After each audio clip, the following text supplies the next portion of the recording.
के घर आपको असदुद्दीन ओवैसी नजर आ रहे हैं, AIMIM के प्रमुख। ये भी जब भी कोई इस तरह की बात होती है, मुस्लिम वोट बैंक को ये अपना हक मानते हैं और यही वजह कि जब भी इस तरह की बात होती है तो वोट बैंक छिटकने नहीं देते। अब अखिलेश यादव गए थे तो ये भी पहुंचे। उस वक्त किस तरह का नैरेटिव गढ़ा गया था, जो उस वक्त की बयानबाजी थी, जरा उसकी कुछ तस्वीर आपके सामने रख देते हैं। सुन लीजिए जरा। अखिलेश यादव हो, असदुद्दीन ओवैसी हो, अफजाल अंसारी हो, हर कोई अलग तरीके से राजनीति कर रहा था। सुनिए। बहुत ज़्यादा शॉकिंग है कि मुख्तार अंसारी ने खुद कहा कि उसको जहर दिया जा रहा है और वही बात सामने आई। हमें उम्मीद है कि सरकार सच्चाई सामने लाएगी और परिवार को न्याय मिलेगा। मुख्तार अंसारी को खत्म किया गया, रास्ते से हटाया गया। हमारे पास पुख्ता सबूत है कि उनको जहर दे करके मारा गया है।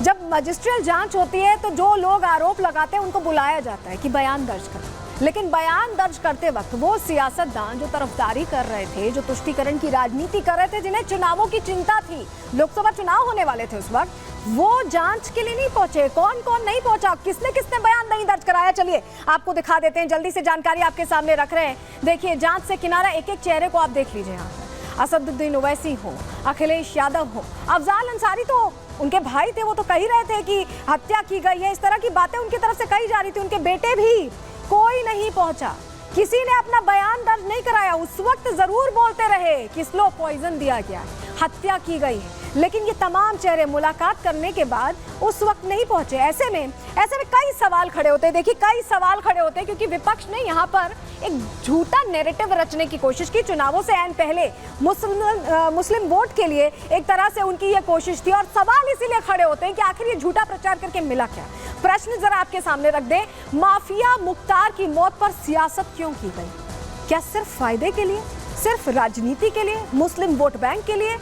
मुख्तार की मौत पर जहर वाला झूठ क्यों फैलाया गया? क्योंकि जब ये सियासतदान, जो लोग इन्हें फॉलो करते हैं, जब ये झूठ बोलते हैं तो बहुत से लोग इनके बहकावे में आ जाते हैं, इनकी बात में आ जाते हैं। और क्या विपक्ष ने मुस्लिम वोट बैंक को साधने की ये साजिश रची थी? ये सवाल इसीलिए क्योंकि वही चेहरे पहुंच रहे थे जिन्हें फायदा चाहिए था चुनावों में। लोकसभा चुनाव में तुष्टीकरण की कोशिश क्यों की गई? क्या ये वही कोशिश थी? क्या ये चेंज करने की कोशिश थी? तमाम चीजों को, वोट बैंक को इधर उधर खिसकाने की कोशिश थी? सपा ने MY वोट बैंक को साधने के लिए क्या झूठ फैलाया? ये सवाल बना हुआ है क्योंकि अब तो सच सामने आ गया है। अब कोई कुछ नहीं बोल रहा। उस वक्त सबने खूब बोला, जाके मुलाकातें की, सवाल खड़े किए, जांच शुरू करवाई। अफजाल लोकसभा चुनाव जीत गए। आपको याद होगा, उसके बाद लोकसभा चुनाव जीत गए। इमोशंस की एक वो लहर उनके लिए चली, या ये कहें कि बयानों का फायदा मिला, या इतने बड़े बड़े चेहरों का जा के मिलने का फायदा मिला। मुस्लिमों को साधने के लिए सहानुभूति कार्ड क्या खेला गया?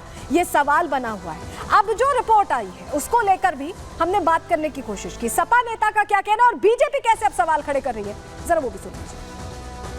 मुख्तार अंसारी की मृत्यु के बाद उनके परिजनों और समाजवादी पार्टी के नेताओं के द्वारा यह आरोप लगाया जा रहा था कि जहर देकर के उनकी मौत हुई है, लेकिन इस पूरे मामले में मैजिस्ट्रियल इंक्वायरी ने यह स्पष्ट कर दिया मेडिकल साक्ष्यों के आधार पर कि उनकी मृत्यु हार्ट अटैक से हुई थी। अब कम से कम जो इस पर घिनौनी राजनीति कर रहे थे उनको एक जवाब मिल गया है। मुख्तार अंसारी के मामले में जांच रिपोर्ट सामने आ गई है। हम सभी स्वागत करते हैं, लेकिन justice delay to justice deny, इसको भी हमें ध्यान रखना पड़ेगा। इतनी देर से रिपोर्ट आने का कारण क्या है? जब अभी हम आपको जानकारी दे रहे थे तो हम कह रहे थे कि इस तरह की बातें कहना, जो सियासतदान कह देते हैं अपने फायदे के लिए, अपनी राजनीति के लिए, उसका गहरा असर पड़ता है। असर उस वक्त भी हुआ था। कैसे हुआ था, अब वो जानकारी आपके सामने रख रहे हैं क्योंकि जेलर को धमकी मिलना शुरू हो गई थी। 28 मार्च को देखिए, मुख्तार अंसारी की मौत होती है, हार्ट अटैक से मौत होती है, और उसके बाद मौत के बाद जेल अधीक्षक को फोन पर धमकी दी जाने लगती है। जान से मारने की धमकी दी जाती है जेल अधीक्षक वीरेश को। उनको कॉल्स आने लगते हैं क्योंकि ये जो सुगबुगाहट चल रही थी ना कि हत्या हुई है, स्लो पॉइजन हुआ है, ये तमाम बातें कही जा रही थी। और इस बीच जेल अधीक्षक ने आला अधिकारियों को ये जानकारी दी कि उन्हें कॉल्स आ रहे हैं, थ्रेटनिंग कॉल्स आ रहे हैं, उनकी जान को खतरा है। बांदा शहर कोतवाली में उस वक्त मामला दर्ज कराया गया था। तो सोचिए, इस बयान का असर हर तरह से पड़ता है, चुनावों में भी पड़ता है और इस तरह से किसी की जान पर भी बना सकती है। लेकिन ये जो सियासतदान हैं, ये समझते नहीं कि इनकी जिम्मेदारी है, इनसे लोग प्रभावित होते हैं और किस तरह से प्रभाव का इस्तेमाल करना है सही दिशा में, इसको लेकर कोई कुछ नहीं सोचता। चलिए अब आगे बढ़ते हैं, अगली खबर का रुख करेंगे, जहां अगर आप उत्तर प्रदेश में रहते हैं तो आपके त्योहार, किसी भी धर्म का त्योहार हो, अच्छे से मन पाए, इसके लेकर तैयारी पूरी कर ली।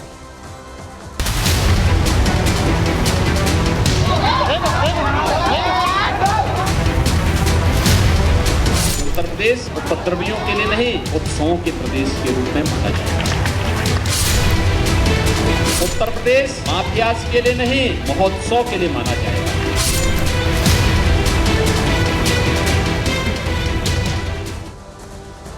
तो सुना योगी आदित्यनाथ को, आपने उनका कहना है कि उत्तर प्रदेश माफियाओं के लिए नहीं, महोत्सव के लिए है, त्योहारों के लिए है और प्रशासनिक अधिकारी जो हैं वो जनता के सेवक हैं।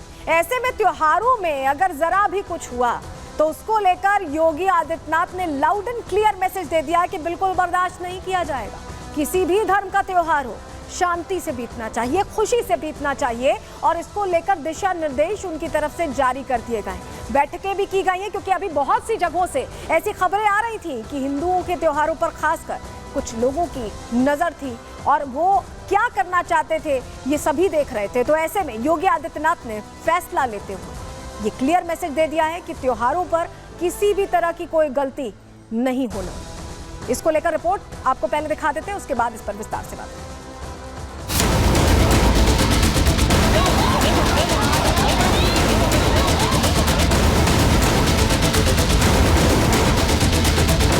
त्योहार हिंदुओं के हों या मुस्लिमों के, सिख के हों या ईसाई के, योगी सरकार की प्राथमिकता है कि प्रदेश का हर वर्ग अपना त्योहार हर्षोल्लास और शांति के साथ मनाए। आस्था और त्योहार को लेकर सीएम योगी आदित्यनाथ हमेशा से संवेदनशील रहे हैं। चाहे कांवड़ यात्रा रही हो या मुहर्रम, प्रदेश सरकार ने दोनों धर्मों के लिए समान व्यवस्था, समान नियम और समान सुरक्षा मुहैया कराई।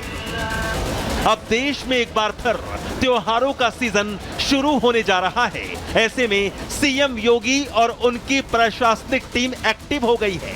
सीएम योगी ने आगामी त्योहारों को देखते हुए अधिकारियों की बैठक बुलाई। कानून व्यवस्था और त्योहारों को देखते हुए जरूरी दिशा निर्देश दिए गए। सीएम योगी कभी भी नियमों को थोपने पर जोर नहीं देते। यही वजह है कि उन्होंने अधिकारियों को सख्त निर्देश दिए हैं कि संवाद के जरिए धार्मिक कमेटियों के विचार और जरूरतों को समझा जाए और उसके मुताबिक व्यवस्थाओं को दुरुस्त किया जाए। सीएम योगी ने बेहतर टीम वर्क और जन सहयोग के जरिए ही उत्तर प्रदेश को उत्तम प्रदेश बनाने की शपथ ली है। प्रदेश में आज 12 वफात मनाया जा रहा है। वहीं कल अनंत चतुर्दशी का त्योहार मनाया जाएगा। इसके बाद पितृपक्ष, शारदीय नवरात्र, विजयदशमी जैसे त्योहार आ रहे हैं। कानून व्यवस्था के नजरिए से ये समय संवेदनशील है। ऐसे में यूपी पुलिस प्रशासन को 24 घंटे सतर्क और सावधान रहना होगा। सीएम योगी के निर्देश मिलते ही शासन स्तर पर हर दिन हर जिले की समीक्षा की जा रही है। उत्तर प्रदेश के जिलों की हर घटना, हर अधिकारी की गतिविधि की मॉनिटरिंग हो रही है। ऐसी ही कोशिशें जोन और रेंज स्तर के अधिकारियों की तरफ से भी शुरू कर दी गई हैं। त्योहारों से पहले उत्तर प्रदेश के पुलिस प्रशासन की ये तैयारियां बता रही हैं कि सीएम योगी अभी से त्योहार और त्योहार मनाने के नियम तय कर देंगे। हुड़दंग से किसी का त्योहार और कानून व्यवस्था दोनों ही प्रभावित ना हो, इसके लिए नियम जरूरी भी हैं। योगी राज में नियम सिर्फ आम जनता पर ही नहीं बल्कि प्रशासनिक अधिकारियों पर भी लागू हैं। सीएम योगी ने प्रशासनिक अधिकारियों को निर्देश दिए हैं कि जन शिकायतों के निस्तारण में देरी करना भारी पड़ेगा। किसी भी मामले में झूठी रिपोर्ट लगाई तो कार्रवाई तय समझिएगा। डीएम और मंडलायुक्त आम आदमी के लंबित मामलों में विभागों की जवाबदेही तय करें। सीएम योगी ने मीटिंग के दौरान कहा कि शासन स्तर पर हर दिन हर जिले की समीक्षा की जा रही है और हर अधिकारी की गतिविधि की सीधी निगरानी की जा रही है। सीएम योगी का मैसेज लाउड एंड क्लियर है कि प्रदेश में त्योहार के समय नो फियर। प्रदेश में मौजूद प्रशासनिक अधिकारी जनता के सेवक हैं। ऐसे में जनता से जुड़े किसी भी मुद्दे में लापरवाही हुई तो एक्शन में देरी नहीं होगी। Bureau report, Republic Bharat.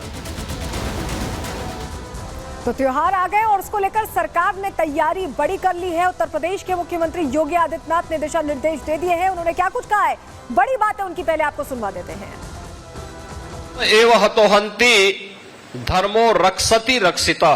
अगर आप धर्म की रक्षा करेंगे तो धर्म आपकी रक्षा करेगा, लेकिन अगर आप अपने स्वार्थ के लिए उस धर्म का बलिदान कर रहे हैं तो वह धर्म भी आपके साथ उसी प्रकार का व्यवहार करेगा। भगवान श्री कृष्ण की जब स्मृति हम सबके सामने आती है तो भगवान श्री कृष्ण एक हाथ में मुरली है तो दूसरे हाथ पे सुदर्शन भी तो है उनके हाथ में।